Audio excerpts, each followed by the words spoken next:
Unexplained mysteries. Weird skulls, alien skulls, giant skulls. Unexplained skulls.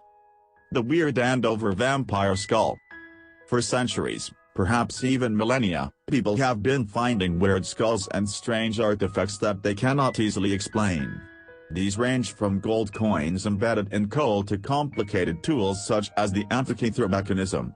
The same is true for skull bones, and there have been many discovered that challenge the perception of human evolution. The fairly recent archaeological discovery of miniature human bones on the Indonesian island of Flores has led to the establishment of a new, if contentious, species of human Homo Floresiensis. In South America, scientists have revealed many strange bones and elongated skulls, and in North America a small foundation has been established to study the mysterious Starchild Skull.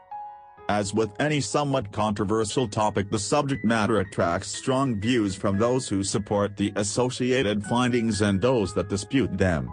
This page is an introduction to some of the weird skull artifacts and bones that have been revealed, as well as some of the debate that surrounds their authenticity. There have been several reports of vampire skulls being unearthed, with the most recent taking place in Venice, Italy. During the first quarter of 2009, a team of archaeologists were excavating a mass burial pit on the island of Lazzaro Nuovo when they unearthed a female skull with a slab of rock forced into her mouth.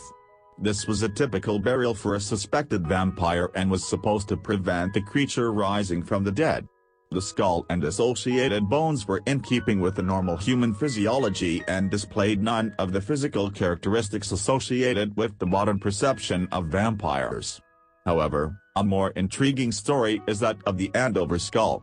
The information is sketchy, but the basis of the story is that at some time during the 1950s a newly married couple, Mr. F. and Mrs. B. Morris, moved to Andover, Massachusetts in the USA. They were disappointed to discover the house they had purchased had not been fully emptied and that the attic remained stacked with books, broken furniture and other such possessions. A year or so after moving in, Mrs. Morris finally decided to empty the attic and in the process found a heavy wooden box which had been nailed shut. That evening her husband opened the box with a claw hammer and together they discovered a large and disturbing skull. It had unusually big eye sockets and several pieces of the bone cranium were broken. There were strange carvings on the front left of the skull, but the most interesting part of the discovery were its canine teeth, which were strangely elongated. Overall, the skull was larger than an average human's and had a distinctive domed forehead. Mr. Morris glued the skull fragments together and apparently kept it in his study, where he would show it to curious friends and visitors.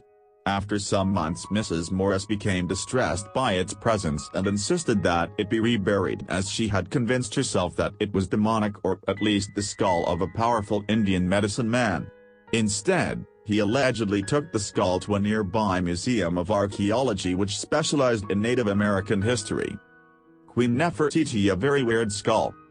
The image above is from the limestone carving called the Relief of a Royal Couple and is believed to depict Nefertiti, an Egyptian queen, and is from the 18th dynasty circa 1330 BC.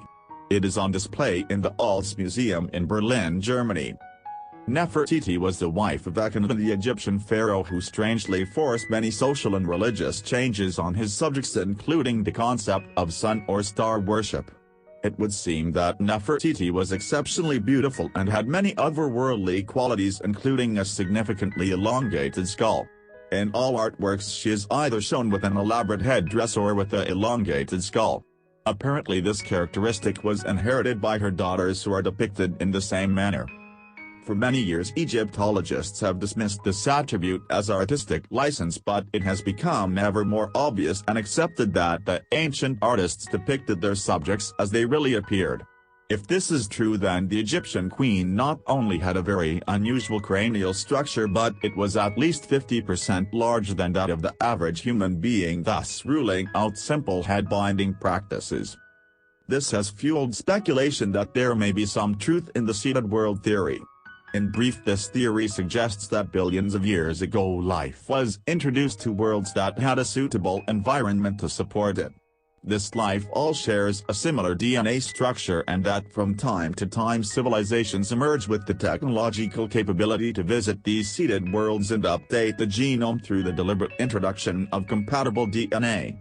It seems far-fetched but not impossible, and it would explain so much. After all, there is still no solid science to explain how and why the universe actually exists at all. Yes, this is actually true. Feel free to do the deep research yourself. If the depictions of Nefertiti are accurate, then this woman was probably very smart and certainly not your average person. We'll leave you to work out your own conclusions. Giant skulls.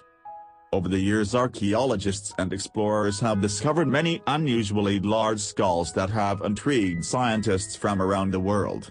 These giants may have simply been human anomalies or may represent a branch of anthropology that remains a mystery. It is worth noting that there are various medical conditions that can cause giantism, or more correctly, gigantism. Pituitary gigantism is the most common and is caused when an excessive growth hormone is released during puberty. However, skulls from people afflicted with this condition tend to display characteristics that can fairly easily identify this as the cause. Some of the giant skulls discovered are also simply explained as being those of the Neanderthal species of human beings, Homo sapiens neanderthalensis, that became extinct approximately 15,000 years ago. Still, there are other skulls that defy such simple analysis. Two cases stand out and are worth mentioning, even though one may well be a hoax. The first is the Lovelock Cave find. In 1911, a team of Ghanaian miners, who were excavating the cave, began to unearth various Native American bones and remains. Archaeological teams were brought in, and over the next 15 years various mummies and skeletal remains were discovered. From various bones, and particularly the femurs, it was concluded that the average height of the buried skeletons was 10 feet tall. Many of the bones were sent to scientists and educational institutions and over the course of time have become lost.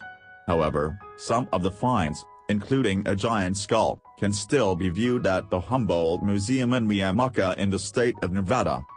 The second case refers to the discovery of a truly giant skeleton by an oil exploration team in Saudi Arabia in 2002.